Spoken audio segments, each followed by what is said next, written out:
We turn now to Samantha Vinograd. She was a top Homeland Security official in the Biden administration, is now a national security contributor here at CBS. And A.T. Smith is a former deputy director of the Secret Service and now a CBS law enforcement analyst and joins us from Greenville, South Carolina. Good to have you both here. Sam, you were in the room with us, sheltering with some of our colleagues. As I understand it, you were close to the perimeter and able to detect some of what was happening. I was struck. National Guard was there, Secret Service was there, private security was there, National Guard was there. The perimeter of the security went out pretty darn far. There were protests surrounding the building. They weren't just protests about Trump. There were protests around Jeffrey Epstein. There were protests about the corporation that owns this news network. There were protests about the Iran war. How did you assess the security situation last night? Well, Margaret, I think a lot of us are waking up this morning and asking the basic question of, is anywhere safe? And the reality is that in this country, we are facing the most complex threat environment in our nation's history, in particular from lone actors, individuals who radicalize to violence, often online. In this scenario, two things can be true. It can be true that law enforcement and intelligence professionals prepared exhaustively for last night. Weeks of planning, intelligence gathering, physical security barriers, officers on site. But it can also be true that in this moment, in this security environment, the paradigms of the past may not be sufficient to meet the moment. And with that in mind, security professionals as well as private citizens need to rethink what it is going to take to actually secure these mass gatherings where there are so many protectees and what it's going to take to secure communities. It's frightening. I mean, we were in a room with the most heavily guarded man in the world, and yet this happened. The acting attorney general said the system worked. In your view, did the system work?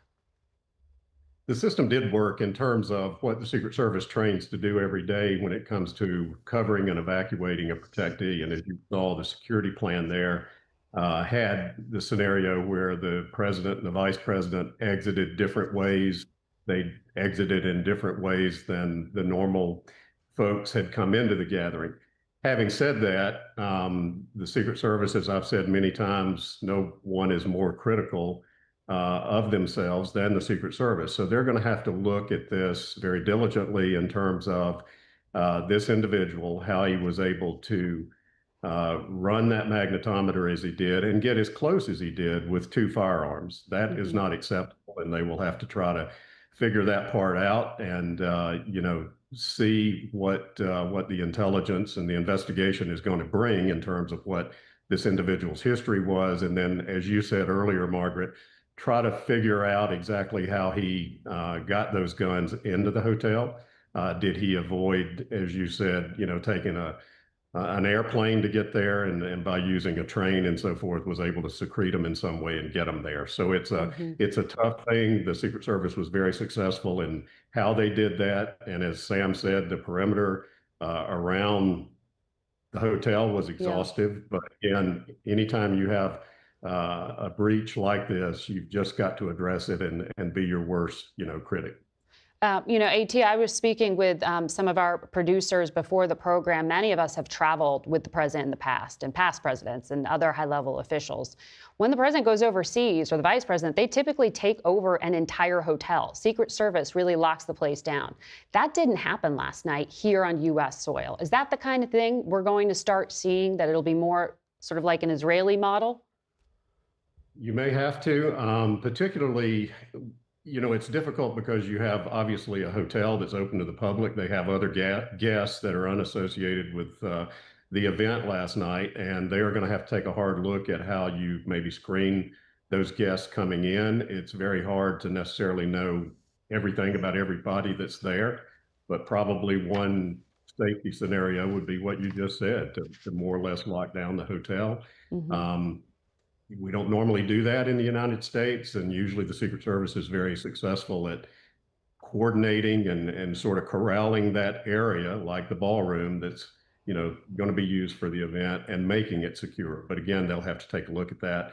And I said also that this was not a national special security event, but the planning, preparation, the weeks of work, really align it to that kind of a security plan. So I'm sure in terms of parameters, that was all done. Sam, I think you make such a great point, which is essentially you can't protect against the unexpected, right? You can't protect against everything. We've talked about this, though. I mean, as parents, as human beings, and being in that room, so many of those lawmakers, so many of those journalists are dehumanized. They are attacked online. They are attacking each other. You have a high level of animosity in the public space. People were united, and the president said, he wasn't wrong in using that word, because they were all scared of what was going to happen next. I don't know how we solve for that as a society, because it seems to have really seeped in to our politics and to our conversations. I mean, it is just the new normal. Every time an incident like this happens, the optimist in me thinks perhaps this will be a turning point. Perhaps this will be a turning point where each and every person in this country thinks about what they say and how they act. Words do matter, certainly.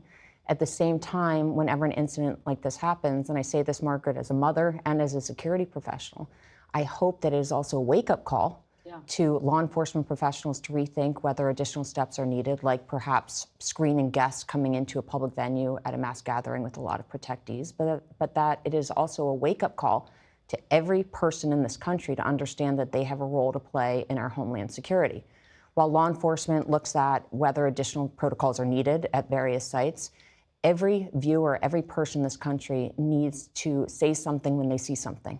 If an individual in their circle, at their workplace, in their family is demonstrating signs that they could be going down a pathway to violence, they need to ask for help from a law enforcement professional or other trained official. And we need to really devote all the resources that we can to ensuring that the integration between state and local and federal officials is not just where it was before, but tighter than ever, so that we can try to prevent these incidents from happening in the future.